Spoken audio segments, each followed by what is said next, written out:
Já está aqui em nossos estúdios, Dr. Pedro Boareto, nosso colunista de todas as quintas.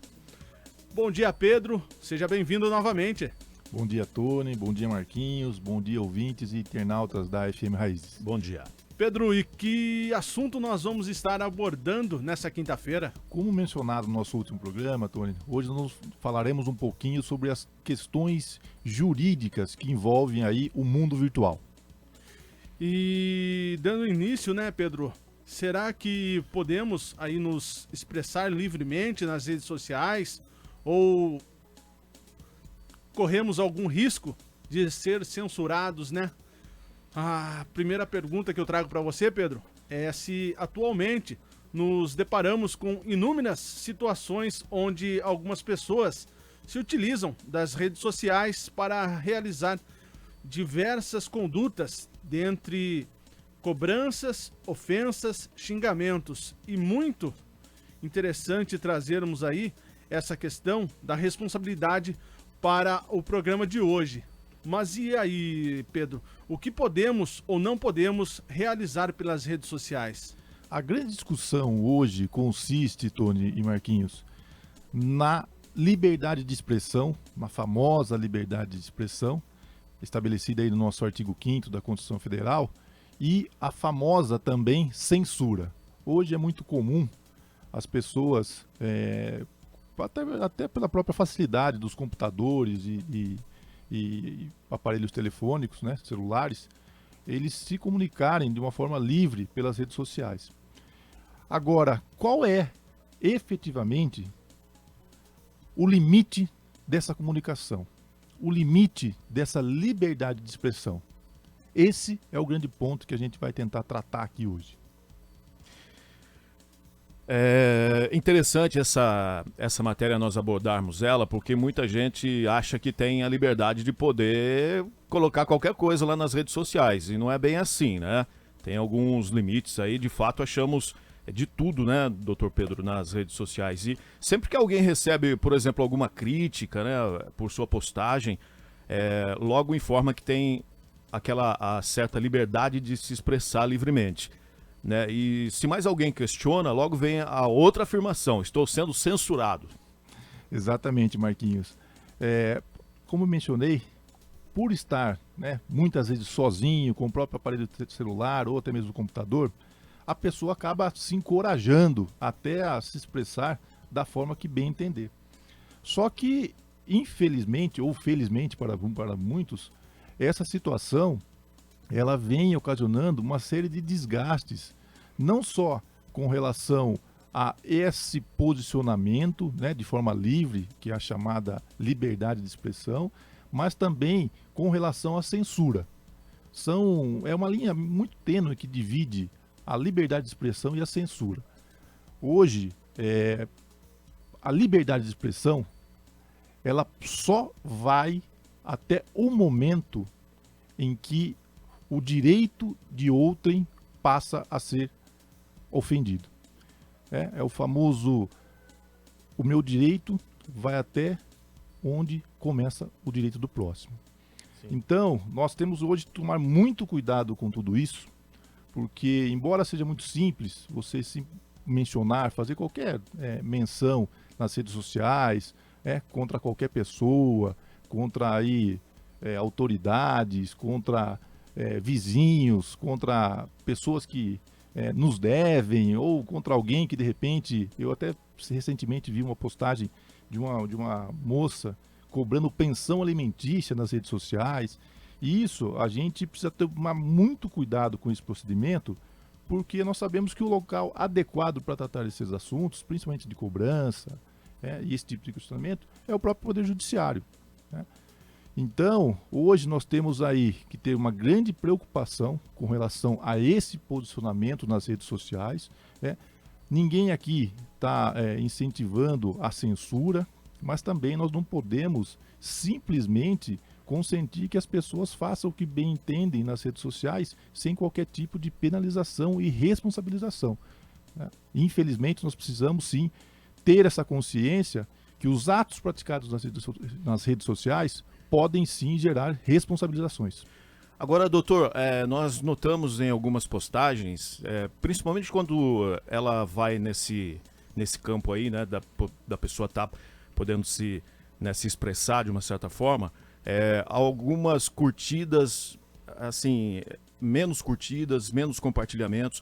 Quando acontece um caso como esse, a pessoa acaba curtindo, acaba compartilhando, e existe uma probabilidade de dar um tipo de problema, né, com relação ao que a gente está falando, a pessoa que está curtindo, que tá compartilhando, também ela pode ser responsabilizada? Como é que funciona? Sem sombra de dúvidas, Marquinhos.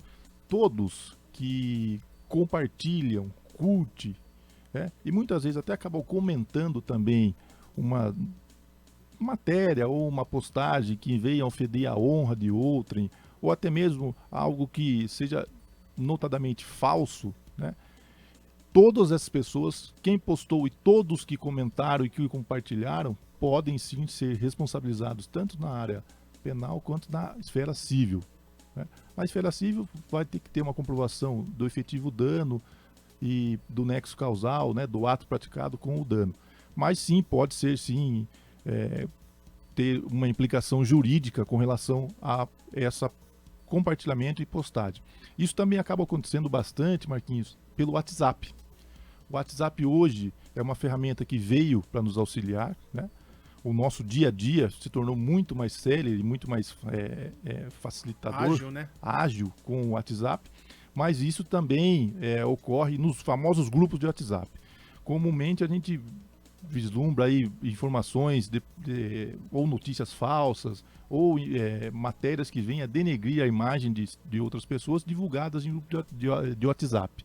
Nesses casos, não só quem divulga, mas os administradores do grupo também podem ser responsabilizados. Isso se os próprios administradores não advertirem quem postou, ou então, quando do ingresso de pessoas ao grupo, os administradores precisam expressamente informar que aquele grupo, né, naquele grupo não pode ser postado nada depreciativo ou que vá ferir a imagem de alguém, sob pena de responsabilização pessoal de quem fizer.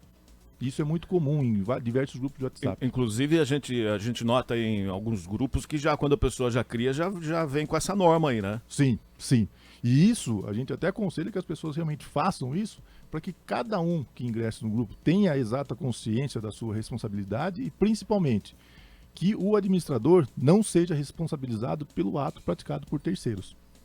Pedro, o que vale falar aí nesse tema, né, como você citou, não é censura, porque nós, como uma empresa, vamos dizer assim, a Raízes FM, com toda a responsabilidade que ela tem, ela é penalizada se ela divulgar uma foto de um criminoso que foi preso no site da rádio ou no Facebook. A gente tem que ter regras. O Facebook e o WhatsApp também, para a pessoa física, né? Para a pessoa física tem que ter o mesmo peso, né?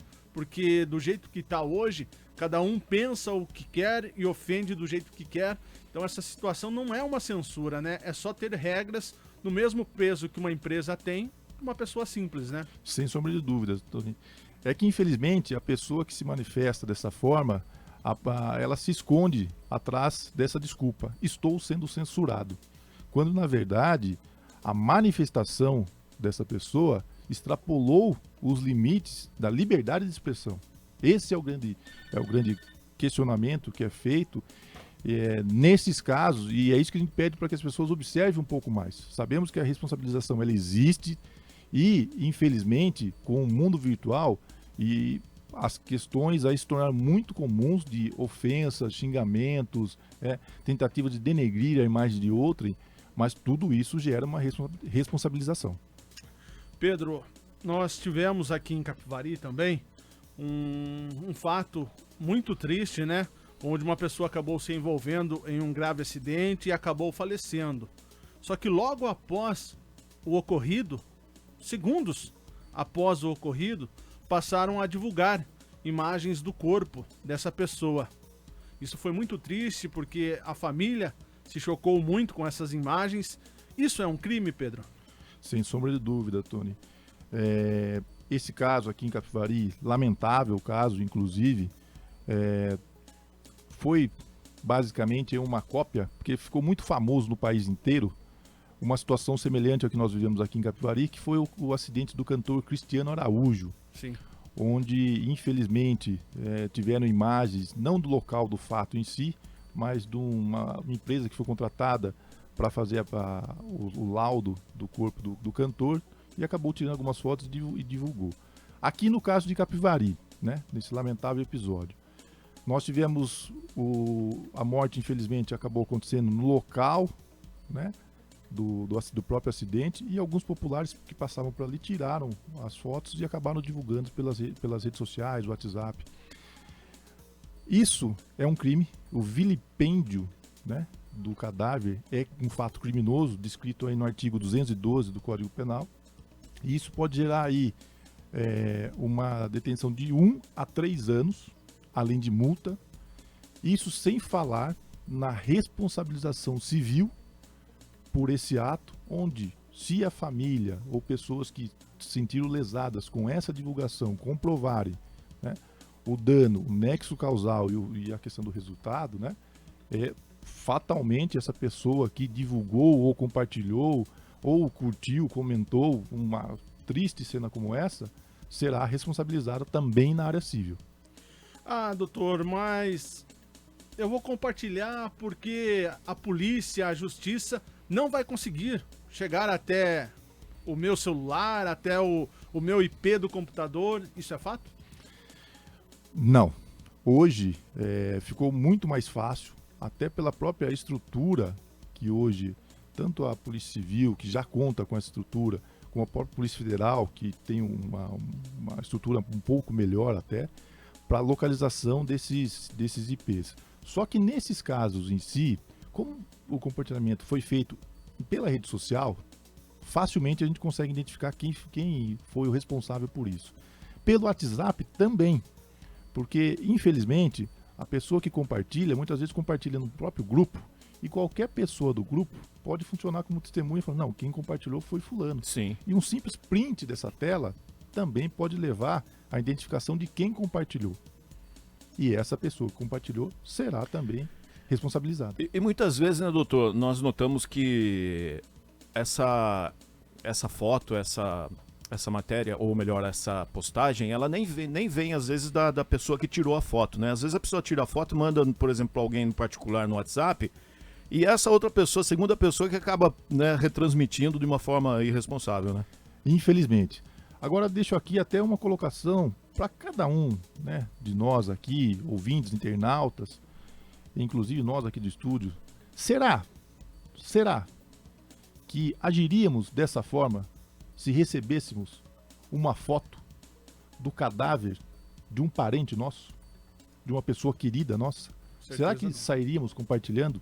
Então é com esse mesmo pensamento que a gente precisa tratar essa situação de receber imagens de acidente de trânsito com cadáveres, onde nós sabemos que aquela pessoa também tem um familiar, né? Muitas vezes a pessoa sequer tem conhecimento de que quem está envolvido naquele acidente é um ente querido, é surpreendida pela foto.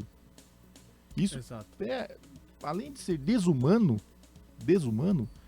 gera N responsabilidades. Então é isso que a gente pede para a população, de uma forma geral, que tenha um pouco mais de cuidado com esse tipo de compartilhamento, e principalmente que pense sempre, e se fosse alguém querido? E se fosse um parente, uma pessoa próxima? Exatamente. Inclusive a gente comentou nessa época, né, Tony, a respeito do que o doutor acabou de falar, porque é natural a gente ir para as redes sociais, né, em determinados momentos do dia, vai dar uma olhadinha lá. Você imagina só, de repente você está passando ali, você vê alguém da sua família, fica sabendo ali, né, naquele momento que aconteceu um acidente e as pessoas souberam primeiro que você. Infelizmente, é uma situação realmente... É muito triste. Também em Capivari, mas tempos atrás, eu fui inclusive contratado por uma família que teve uma situação muito semelhante. E a pessoa que recebeu não tinha conhecimento, que recebeu a imagem, não tinha conhecimento de que era o parente, veio a desmaiar na hora, inclusive batendo a cabeça numa mesa que era local de trabalho, né? Teve todo Um trauma. trauma transtorno, né? em virtude disso. E na época até a família optou por adotar as providências cabíveis na esfera jurídica, e as pessoas que acabaram compartilhando isso, envolvidas nessa situação, foram penalizadas. Tivemos uma participação aqui no Facebook, Pedro. Bom dia, eu passei também por isso. Até minha foto foi colocada no Facebook e a pessoa me ofendeu muito. Foi um trauma para mim muito grande. Eu acho que é a respeito de alguma Situação, com certeza. Recentemente eu vi uma outra situação também no próprio Facebook, onde uma pessoa fez uma acusação de que um morador aqui da cidade de Capivari estaria envolvido num trágico crime ocorrido na nossa cidade, e foi lá para as redes sociais e fez a acusação direta, com a foto. Só que detalhe, a pessoa não estava nem em Capivari na hora dos fatos, não tinha envolvimento nenhum com os fatos, mas teve ali a sua imagem vinculada a um fato criminoso, e essa imagem corre o mundo. Infelizmente, as redes sociais hoje... Mas no estrago, né? As redes sociais hoje, ela conecta todos nós ao mundo. Então precisamos tomar muito cuidado com relação a isso. Pedro, muito obrigado pela sua participação nessa quinta-feira. Próxima quinta estaremos de volta aqui novamente com mais um tema. Bom dia para você. Obrigado, Tony. Obrigado, Marquinhos. Obrigado, ouvintes da Raiz e internautas da Raiz. E continuo à disposição, inclusive, após o programa, para que os internautas e ouvintes enviem as perguntas e as dúvidas pelo próprio WhatsApp da Raízes, para que nós possamos, no próximo programa, inclusive, tratar de temas que sejam relevantes aí para todos. Com certeza. Forte abraço e bom dia. O nosso número é o 996-677-412. Então você pode mandar a sua sugestão ou até mesmo uma pergunta para o Dr. Pedro Boares.